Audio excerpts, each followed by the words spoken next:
Training camp is now officially less than 1 week away. The Philadelphia Eagles will be meeting and getting back to the freaking grind, building up towards the 2023 official start of the NFL season for everybody. But before that, we've got one big camp battle up ahead for us, with the wide receiver 3 slot receiver being wide freaking open. It's Quez Watkins versus Olamide Zaccheaus. Who do you have your money on? Let's get into it. What's up, it's your boy Cintron. Come back at you with another analysis video. And kid you not, that's my real name. As well as a little bit of news at the end of the video to our other unfortunate NFC East rivals. Anyways, Eagles all-22 film review. Quez Watkins and Olamide Zaccheaus battling for wide receiver slot number 3. So, let's look at the stats, man. This is quite interesting. A lot of, these mirror, the Olamide Zaccheaus was an emerging receiver for the Atlanta Falcons last year. They had some injuries, and, Drake London, he was their number one, but they needed another guy to appear, and Olamide was there, and he was more than steady for them. He hit some career highs. So he had 40 receptions for 533 yards and 3 TDs compared to Quez Watkins, 33 receptions for 354 yards and 3 TDs. And he only had, it was an increase of TDs from last year, the previous year, 2021, when he had only one touchdown, but he had like 600, close to 700 yards, I believe. He was solidly, squarely our number 2 receiver behind Devontae Smith, who was leading receiver core. But with the addition of A.J. Brown, he, took a back seat to, those two in the offense. And, he wasn't going to be featured in the offense. He was going to have to make the most of his opportunities that were going to be given. And he kind of just fell on his face, not showing up in the latter stretches of the year, including the playoffs. Let's look at some numbers, that kind of are glaring weaknesses. So air yards, 454 to 741. It's a big difference. Average target distance, 9.1 versus 12.1. So Olamide is destroying him in these categories. Like I said, receiving yards, he had the better year. Yards after the catch, Olamide is more explosive. This one is kind of damning. Yards per route run, 1.01, which is abysmal for a receiver. 1.75, which is, a solid number. You can say it's pretty good for a receiver. And also another damning one. Target separation, 1.82 yards for Quez and 2.07, which is kind of almost in elite territory for a receiver. So he's losing out here huge. On face value, it says that Olamide Zaccheaus wins this battle. We'll get into the actual judgment on that. But first, the numbers tell you that Zaccheaus had a far better year. The big numbers that stand out, the yards per route run, target separation, and average target distance. They're you're a product of your offense and your quarterback. But Quez Watkins, he played in a superior offense, and he couldn't take advantage of the opportunities. Granted, they were few and far in between, so he kind of just had to be spot on. But even that being said, I believe Olamide would be a better fit in this offense. Groundbreaking, breathtaking speed taken out of the equation, with Olamide running a 4.49 or 4.47, somewhere in that territory, but the high 4.4s.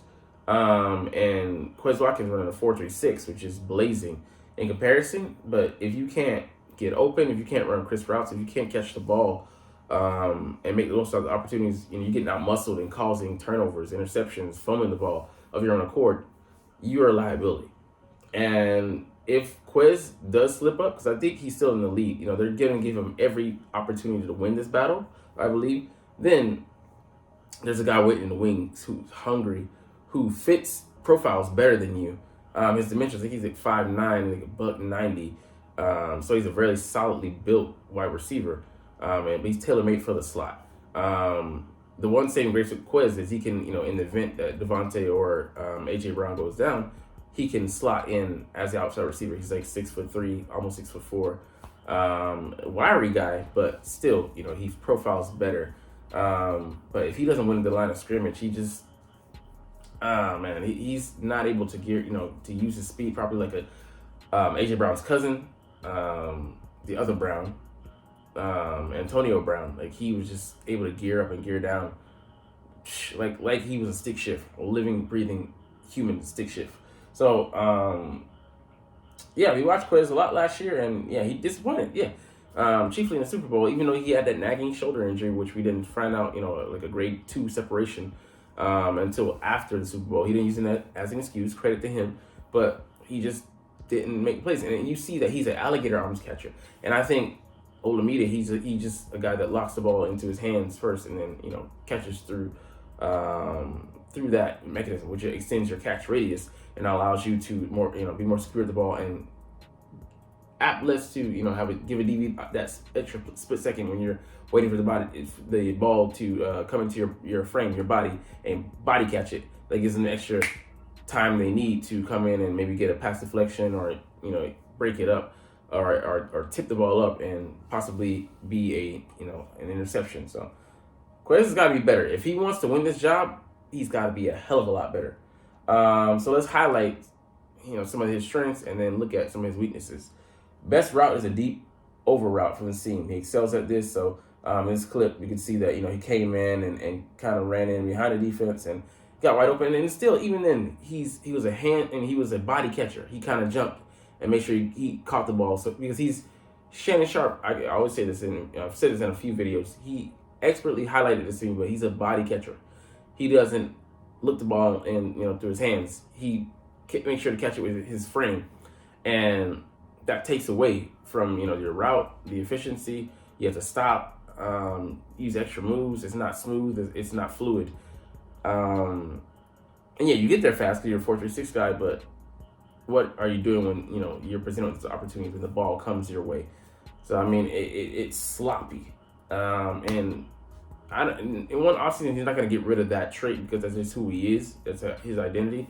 But that being said, he can hit the jugs machine. He can work on running better routes, and just try to tighten up in the areas that he's slacking on. He's left a lot on film there to work with, and I hope the receivers coach just drills him and they hold him accountable because he has great potential, but potential is just that. It'll be unrealized potential if he doesn't make good on the promise to be better and shut all the fans the fuck up like he said he's gonna do. All right, really good speed, one of the fastest in the league. He has the speed to get vertical and run away from defenders. Yeah, I mean, I don't know this Giants game, but he's using it, his speed to his advantage, getting out the line of scrimmage and throughout the route and creating that separation. I remember the game, the 49ers, he had that 91-yard reception. It's a shame they didn't go for a touchdown because we didn't end up scoring a touchdown on that drive, even though we got all the way down there on that one play. But excellent, you said him just blowing the top off the coverage, getting the ball and just turning on the Jets. Simple as that, but we got way less of that. And like I said, he was in a different role in 2022 than in 2021. He flashed the ability to climb the ladder and win in contested situations in 2021. The fact that it's saying 2021 just showcases you that he didn't really show up when he was needed and when he was, put on the spot or like kind of featured, had the chance to run away with the job when Dallas Goedert went out. And he didn't take advantage of it. He didn't grab the bull by the horn, so to speak. He shows he can catch the ball and extend away from his body on vertical routes. So, we just need to see more of that guy. So he also needs to, get in and look at the 2021 film and realize, some of his potential. This is what the guy, was working with, and you took steps backwards. You regressed in 2022. So how can we get you to play closer to what you can be? And reach that ceiling. Right here, so he stepped up. When Goddard was out 2 weeks in a row. So Hurts put it perfectly on the back shoulder, and the timing for them was excellent. So perfect read. So, but if it isn't perfect, he's not put in the ideal situation where he can have the best catch percentage rate. So it shouldn't need to be perfect. Wide receivers, if it's within your catch radius, you should be coming down with the ball 7 times out of 10, or the majority of times. That's the mark of a good receiver. So a lot of guys have a huge wingspan, and Quez doesn't have the greatest wingspan, but 6'3", he still has those long arms, and he should be catching a hell of a lot more balls that come into this area. But that clang off his hands, or just his coordination is not there between his hands, eyes, and his feet. Staying in bounds, he just there's much to work on. So last nuance on shorter routes, doesn't do a good enough job selling the deep routes or closing the gap between himself and the cornerback, and that's almost like a slap in the face, because he's supposed to be a deep ball specialist, or at least like a deep threat, and you're not good at selling the deep route when your job is to run deep routes. That just shows the lackadaisical nature that he's approaching the job with. It just it pisses you off because the guy has a ton of talent, but it really shows that why he was sixth round pick coming up out of Southern Miss, and because he left the draft early. I think he left a year early as a redshirt junior, I believe. Closing the gap between himself and the cornerback. He's awful at coming back to the ball, which is just another damning mark on him, man. You got to be better. Selling the route, running routes. You run your routes off. That's just sloppy. That shows lack of effort, attention to detail, and just not putting a priority in, just in your study habits and your, dedication to your craft. Coming back to the ball, you have to be a quarterback's best friend. And you see in Devontae, even though he's more slight of frame than Quez is, and Quez is a skinny guy, skinny Batman, or fast Batman. He's not skinny Batman, but he's still skinny. But Devontae's coming back to the ball. He's taking punishment. He's getting lit. Like in Super Bowl, one play where he catches the ball on the sidelines on an out, and he gets obliterated going out of bounds. Holds onto it, gets up, shakes it off. Next play. If Quez could have a third of the attitude that Devonta Smith approaches the game with, man, he'd be good. Actually, legit good. So yeah, this is another play where his error caused a mistake, and like you're saying here, like in the playoffs, where the margin of error is so thin, the room for error is so thin that between victory and defeat, most times you can't afford have guys out there who are not giving their all, who haven't put their all into the offseason, the time where you're supposed to be molding and shaping yourself for the person, the guy that you're going to blossom into, or become, or just maintain that consistency into the playoffs. And you got to have a big game in the playoffs. You got to show up. You can't just you got to show up and show out. You can't just show up and expect to have the results, have everything gifted to you. And I don't know if there's some kind of complacency in there, in place with him, but he's got to wake the fuck up. Because like I said, we're going to get to Olamide, but the guy is there, man. And it looks like he's ready. Even in OTAs, man, he looked like he could be a yak monster. And relatively speaking, because our offense is not going to give him that many looks. But he'll be ready to work with whatever they give him. Here. Gardner Minshew, against the Cowboys, he didn't. Minshew was late on the ball, but it's like when your quarterback and receiver are both making errors and they're both executing bad offense. Giving the defense. Don't make the defense's job any easier than it already is. When they are in you put them in an advantageous position, or they put themselves in an advantageous position, the play calling and strategy against your play call. But yeah, Quez doesn't come back to the ball and gets bullied at the catch point. DeRon Bland was eating him alive because he's a physical guy. He was a rookie last year, hungry, and he had 5 picks, and it really showed. He had a pick against us. We'll get to that in a second, but man, exposed. And you think I'm making this video, I'm down on Quez. I love Quez. I was like, why didn't we give him more opportunities in 2021? And it just really showed in 2022. And then looking back on it, makes sense in 2021. He just wasn't ready. His game was not ready for what where we thought he could take us, or where he could go. And maybe we have our expectations here, and he's kind of only meeting us halfway or somewhere down the line, which ain't good enough. So mental mistakes down the stretch, such as poor route running. Yeah. He drifts up far, too far upfield. So not knowing kind of the nuance of the offense that executing. So I mean that's something that you don't expect of him. He's like a third or fourth year guy. He's a veteran now. And yeah, you don't have the greatest receiving core, but pay attention. Like open your freaking eyes and pay attention to the guys that are ahead of you. Devonta Smith, AJ Brown, how they run routes, the details, throughout, how they ramp up, what are their releases, the crispness with which they run their routes, their hand fighting, how they shoot their hands late. I mean, there's so much that you can get on that. It really makes him look bad as a professional. He's coming in after Devonta, and yeah, Devonta had a higher ceiling. I mean, because of who he is and he put in the work, but Quez could be a solid number 2 in the league, but right now he's not even good enough to be number 3, borderline. So he didn't get his head around. It's just, man. So yeah, in the Super Bowl, Goddard and Sanders had made a mistake. They took the same guy, but Quez has to catch it. Play we were talking about earlier, the shoulder. But he kind of jumped and was reaching for the ball like this. And it's like, catch it with your hands, bro. That's what you use, right? You shouldn't need a buffer, aka your arms or your body, to magnetic the ball, to lock the ball in. Yeah, man. Yeah, so it's just frustrating, man. Doesn't have the frame or size to run a lot of quick game stuff such as slants, curls, etc.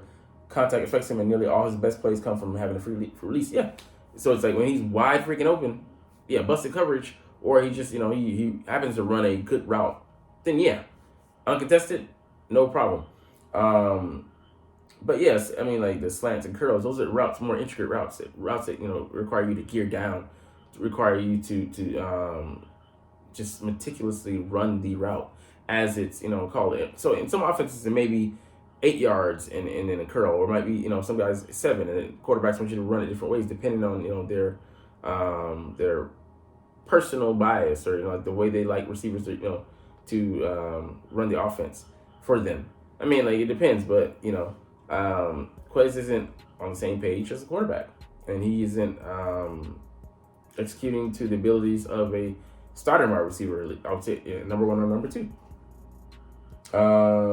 Yeah, this one where he got bullied all throughout the route. It was like a curl, and then he didn't come back to the ball. He was sitting there waiting for the ball to arrive.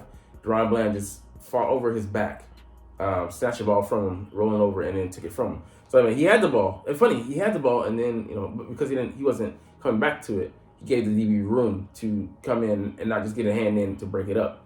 But he's weak as well. He's not strong. He ripped the ball away from him. So I mean, it was just a double negative. Not only do you let the guy come in and come back, you let him strip the ball from you. It's just shameful. All right, so let's get to Olamide Zaccheaus. Enough ranking on Quez. I mean, it feels like this is a Debbie Downer video on him, but it's not. All right, OZ. He has really good short area burst and quickness. He is pretty good at the line of scrimmage and actually has much better at beating cornerbacks quickly at the line of scrimmage than I expected. So he uses his quicks. He knows his what his wheelhouse is, and he uses it. So burst, short area burst, and quickness. So he doesn't dilly-dally around the line of scrimmage, and he's not letting guys get a good solid jam on him. So he's a slot guy, but he has some good reps where he uses his quickness to avoid contact at the line of scrimmage. He's effective on quick slants, and again, I can imagine him running backside slants on RPOs, which fits right into his offense perfectly, more so than Quez. So I mean, this could be a very shaky battle, man. It's shaking out to be something like that because the guy he's perfectly tailor-made for this offense and what we execute, what we run. And we need a guy who's a slot guy. We don't need a guy who's as explosive. He can be explosive. And he's reliable. Runs some really impressive short intermediate routes where his quickness is on show. He runs really good comebacks, slants, and quick out. And what are we seeing here? He's quite literally the antithesis to Quez Watkins. So he runs clean routes, short hitches and curl routes. Different profile to what the Eagles have currently, and I can imagine him running a lot of quick hitches on RPOs on a 3rd and short, which is excellent, keeping chains moving, and get the ball out of the quarterback's hands quickly. So another quarterback best friend, similar to a tight end. Bars. All right, very late Olamide Zaccheaus quick thread. He was often using motion to help avoid contact at the line of scrimmage. So excellent. We didn't see too much of that with Quez, but that gives us another wrinkle and another way to mark the defense. So, oh, they're in zone or they're in main. Man, we saw Quez doing some of that, but he was good as well when we got him away from the contact. That was another way for us to do that, but we don't have to really worry about that with this guy as much as Quez. But he can create such separation and is good in the short intermediate areas, which is where you want your slot receivers to do damage in a short area where you get the ball out quick, flummox the defense, and make them adjust. And then when they adjust to him, you already got guys on the outside who are number one in 1A and 1B options. Having a guy inside would take this offense to another level, next level, and including Goddard. Watkins, who he had different roles.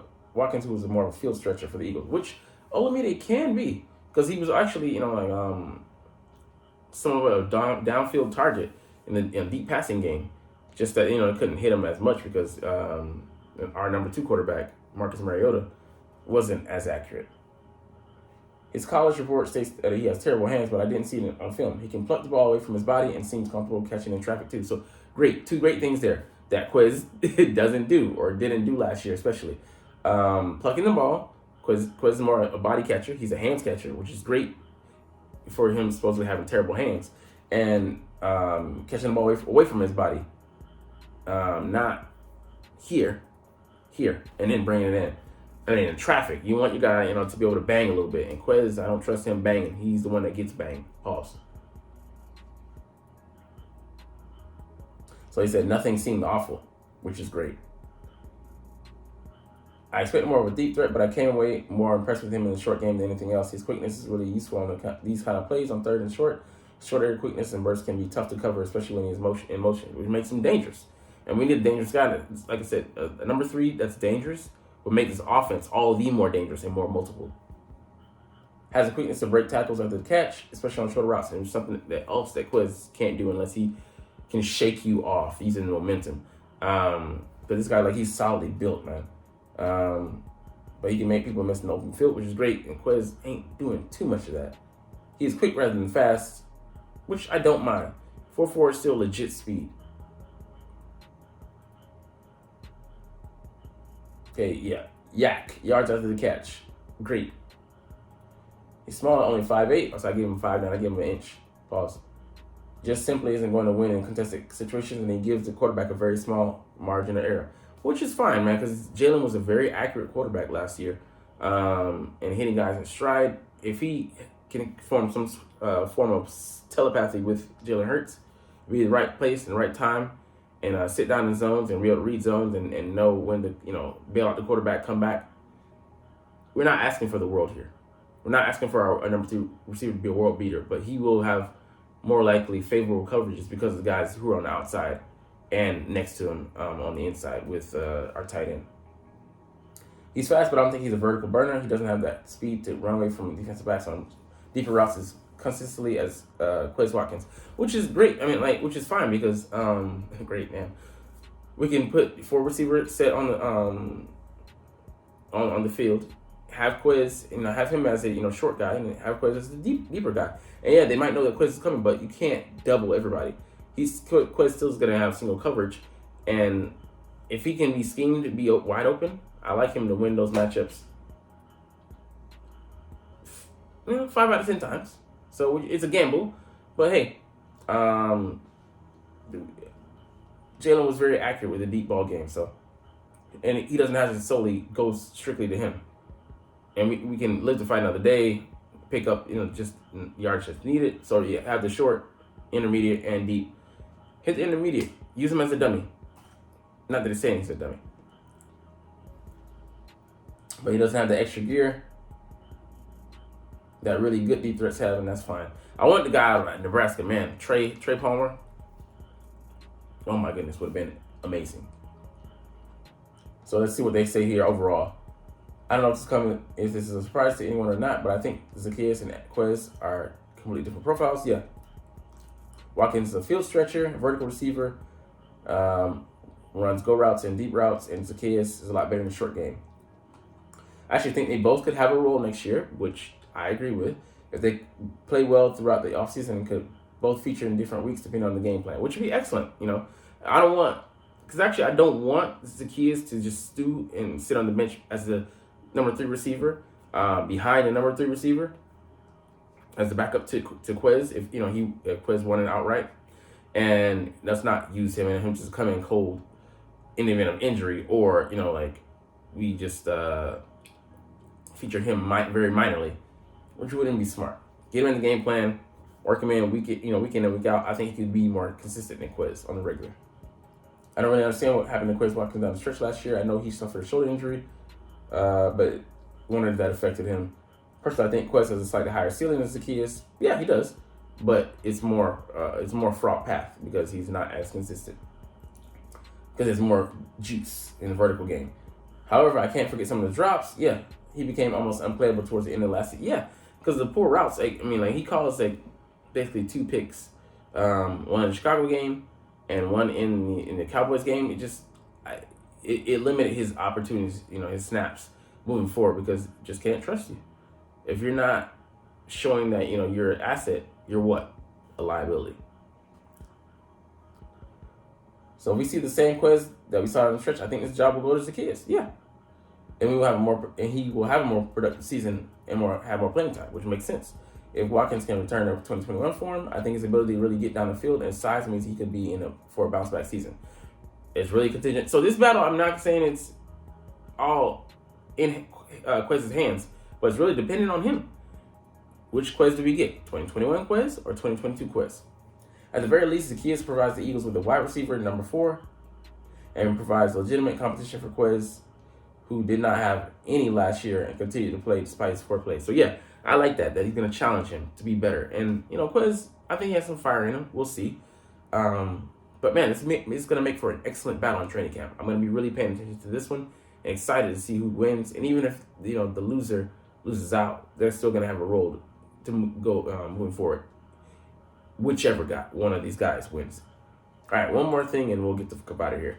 All right, so the NFL owners approved the sale of the Washington Commanders, who will now be the Washington No Names, because some guy has squatted on the rights to the name Commanders before they even had it. So he said he's willing to give away for free, but what else bad could happen to this franchise, man? So the Harris Group, it was a record $6 billion. I think it's 6.3 or 6.05, but anyway, $6 billion is freaking $6 billion. I don't even think they were worth that much, but they, of course, overpaid to get in their hands of the franchise. So the Harris Group, this includes Magic Johnson. So he becomes a minority owner and makes history with the size of the deal, and also being one of the owners of this storied franchise. And then I almost said Zack Snyder, but it is an alternate universe, the Snyderverse, in the wrong way. Dan Snyder has to pay $60 million to the NFL as a result of the investigation with the harassment of women actually touching him, and woman putting his hand on her thigh and stuff like that. So embarrassment and blight to the league. They had to call that out, and yeah, it's the downfall has been tumultuous and quick, expedient. Yeah, $60 million is a drop in the bucket to him, a guy who just made I don't know if 100 times that or whatever. Definitely more than 10 times that in this deal. But it's just sad. He's going out sad, going out bad. And just like this rookie here, he's supposed to be playing next to Jay Jetter in Minnesota, but he's driving down the highway or wherever, going 140 miles per hour. Wrong focus, young man, making the wrong headlines in the offseason. But anyways, I love it. Let's get the fuck up out of here, like I said earlier. Well, we will now. But you're not even watching, though. But it's all good, because I love making these videos. I love watching them. Yeah, dumb. Anyways, I did a video yesterday, and this one also is film study based. Love analyzing and bringing my sort of expertise, or just I could say analytical skills to the forefront. But anyways, yeah, as always, stumbling here at the end. It's fly, Eagles fly. And let's motherfucking go. Forgot to do the salute, but I don't know. Get the fuck out of here. like, comment, share, and subscribe if you like. Thanks for watching. Check me out at Cintron, Cintron Anime, Cintron Life, or Cintron Laughs, or other social media.